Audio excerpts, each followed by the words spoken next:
सुप्रभात बच्चों, कैसे हैं आप सब लोग। आशा करती हूँ आप लोग बहुत अच्छे होंगे। मैं हूँ आपकी हिंदी व्याकरण की अध्यापिका और हिंदी व्याकरण की कक्षा में एक बार फिर से आप सबका बहुत बहुत स्वागत है। आज हम पढ़ेंगे पाठ नंबर 3 जिसका नाम है शब्द विचार यानी कि मॉर्फोलॉजी। बच्चों, शब्द विचार आपको याद आ रहा है कि हमने एक बार व्याकरण पढ़ा था। व्याकरण में हमने क्या पढ़ा था कि व्याकरण के 3 अंग होते हैं, वर्ण, शब्द और वाक्य। तो बच्चों, इससे पिछली कक्षा में हमने वर्ण विचार पढ़े हैं ना, यानी कि वह व्याकरण का एक हिस्सा था, एक भाग था। तो चलिए, हमने वर्ण विचार पढ़ लिए हैं। आज हम पढ़ेंगे शब्द विचार यानी कि मॉर्फोलॉजी। यहाँ देखो बच्चों, दिए गए चित्रों में वर्णों के मेल से शब्दों की रचना की गई है। जैसे मो जम ओ जम य जम ऊ जम रो जम ओ के मेल से मयूर शब्द की रचना हुई और औ जम रो जम ओ जम तो जम आ वर्णों के मेल से औरत शब्द की रचना हुई है। अर्थात वर्णों का ऐसा समूह जिनका कोई अर्थ हो शब्द कहलाता है। चलिए पहले बच्चों देख समझो शब्द क्या होता है। आपको समझ में आया? हमने वर्णों को जोड़ा, लेकिन वर्णों को जोड़ने के बाद में जो शब्द बनेगा बच्चों, वह तभी शब्द कहलाएगा जब तक उसका कोई अर्थ निकलेगा। यदि उसका कोई अर्थ नहीं निकलेगा तो वह शब्द नहीं कहलाएगा। तो बच्चों, ये तो होता है शब्द, बहुत आसान होता है। दो या दो से अधिक वर्णों के जोड़ को शब्द कहते हैं, लेकिन वह वर्णों का जोड़ बच्चों सही क्रम में होना चाहिए और उसका कोई ना कोई अर्थ निकलना चाहिए। अब आगे बढ़ते हैं। अब हम देखेंगे उत्पत्ति की दृष्टि से शब्द भेद। उत्पत्ति की दृष्टि से बच्चों कुछ शब्दों के भेद होते हैं, आइए इन्हें पढ़ते हैं। सबसे पहला भेद देखिए, उत्पत्ति की दृष्टि से है तत्सम। तत्सम यानी कि तत् जमा सम, अर्थात जिसके समान। अब देखो जरा, किसके समान? संस्कृत भाषा के जिन शब्दों का बिना किसी परिवर्तन के हिंदी में प्रयोग होता है उन्हें तत्सम शब्द कहा जाता है। जैसे सूर्य, मित्र, पुस्तक आदि। तो बच्चों, ये जो शब्द हैं, सूर्य है, मित्र है, पुस्तक है, ये सभी शब्द बच्चों तत्सम शब्द इसलिए कहलाते हैं क्योंकि इन्हें हमने संस्कृत भाषा के ज्यों का त्यों लिया है, इसमें कोई परिवर्तन नहीं किया, इसलिए इन्हें हम तत्सम शब्द कहते हैं। दूसरा भेद देखिए, तद्भव। यहां देखो, तत् जमा भव अर्थात उसी से उत्पन्न। जैसे कि संस्कृत के वे शब्द जो समय के साथ बदलकर हिंदी में प्रचलित हो गए हैं तद्भव कहलाते हैं। जैसे सप्त का सात, दोनों का अर्थ एक ही है। घृत को घी, सर्प का सांप आदि। बच्चों, ऐसे बहुत से शब्द हैं जो संस्कृत भाषा में अलग थे, लेकिन उनका परिवर्तन होते होते होते होते हिंदी भाषा में उनका रूप बदल गया है। तो ऐसे शब्दों को कहा जाता है तद्भव शब्द। ठीक है, आगे बढ़ते हैं। तीसरा भेद देखिए, उत्पत्ति के आधार पर शब्दों का देशज।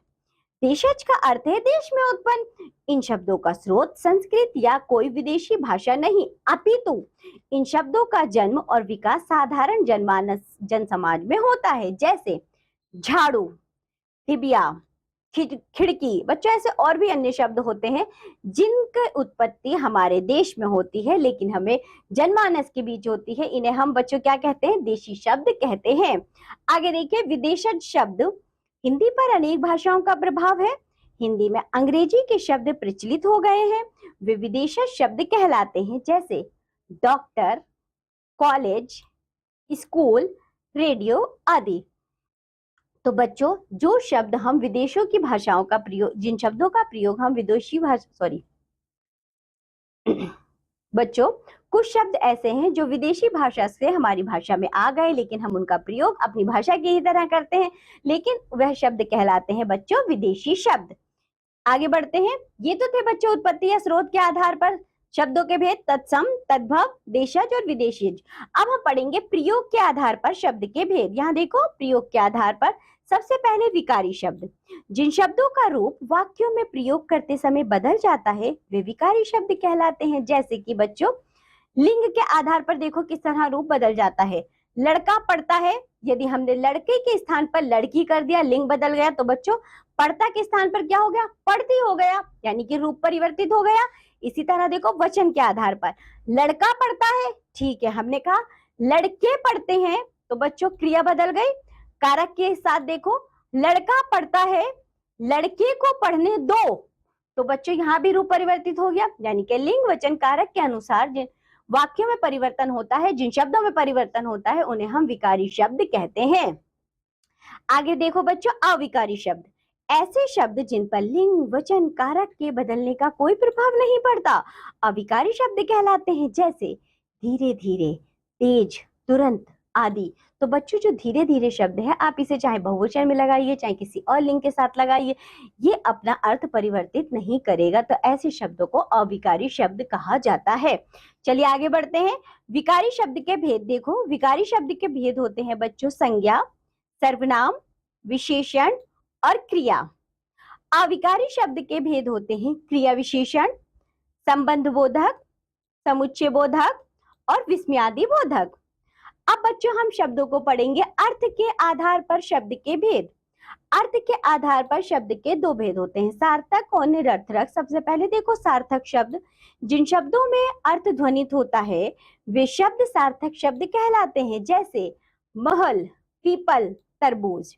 निरर्थक शब्द, ऐसे शब्द जिनसे कोई अर्थ ध्वनित नहीं होता, निरर्थक शब्द कहलाते हैं। जैसे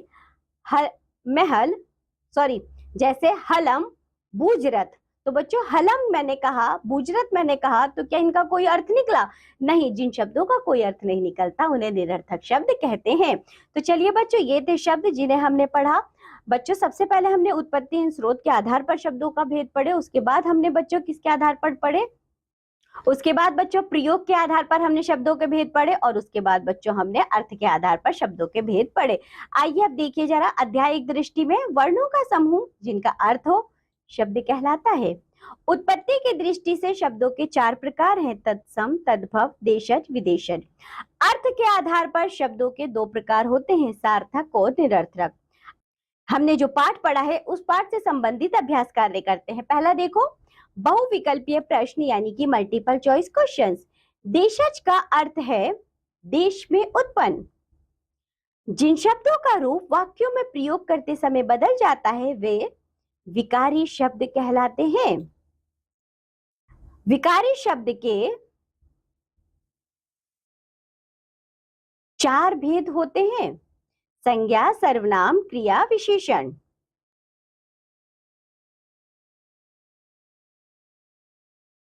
आगे बढ़ते हैं, निम्नलिखित प्रश्नों के उत्तर दीजिए, आंसर द फॉलोइंग क्वेश्चंस। शब्द की परिभाषा दीजिए। तो बच्चों शब्द क्या होता है, आप लिख सकते हैं दो या दो से अधिक वर्णों के मेल को शब्द कहते हैं। अविकारी शब्दों के भेद लिखिए। अविकारी शब्दों के भेद बच्चों क्रिया विशेषण, संबंध बोधक, समुच्चय बोधक, विस्मयादि बोधक।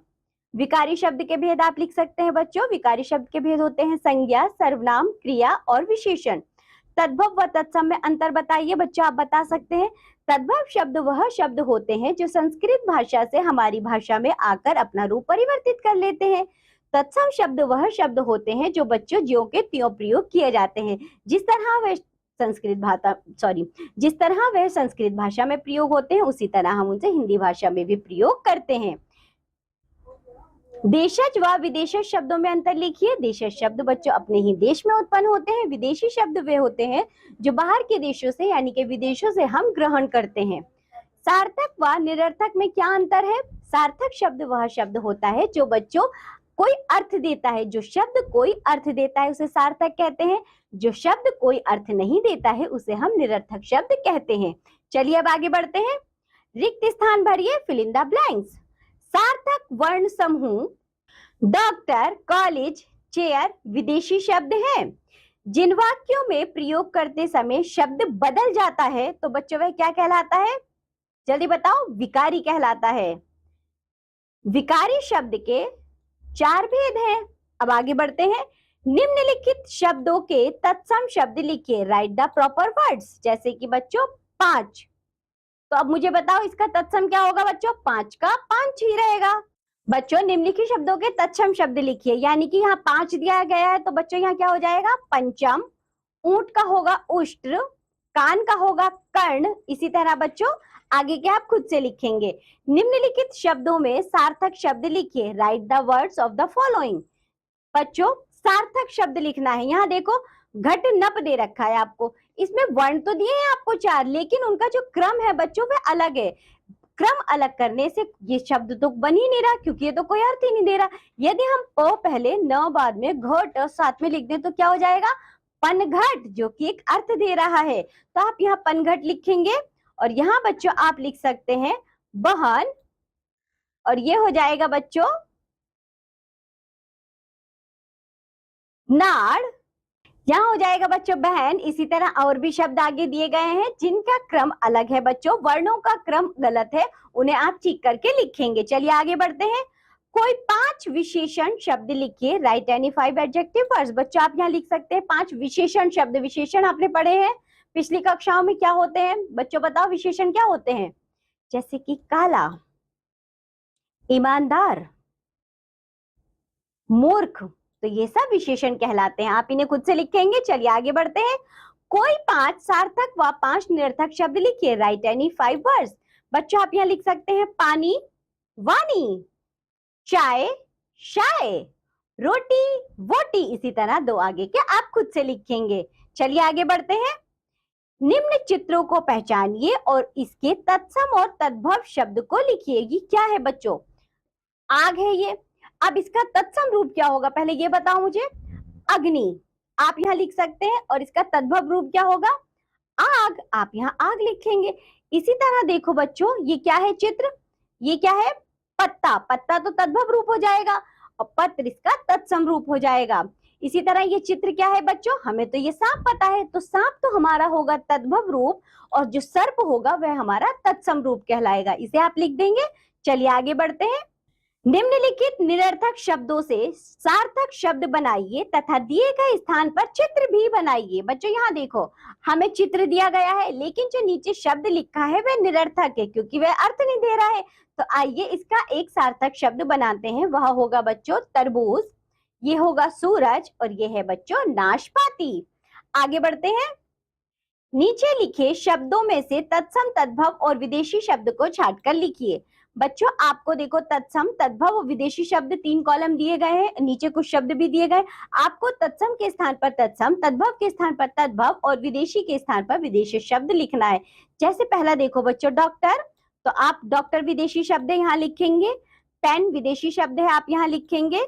दही बच्चों तद्भव शब्द है, आप यहाँ लिखेंगे। मातृ तत्सम शब्द है, आप यहाँ लिखेंगे। दुग्ध तत्सम शब्द है, आप यहाँ लिखेंगे। तो चलिए बच्चों आगे के शब्द आप इसी तरह छाटेंगे, तत्सम, तद्भव और विदेशी। देशज शब्द हिंदी में कहाँ से आए ये भी आप बताएंगे। तो चलिए बच्चों ये पाठ होता है यहाँ पर समाप्त। आज हमने पढ़े हैं शब्द यानी कि मॉर्फोलॉजी। तो बच्चों आज हमने जो भी पढ़ा है आप लोग उसका अच्छे से अभ्यास करेंगे, और अब हम मिलेंगे आपसे अगली कक्षा में। तब तक के लिए बाय बच्चों।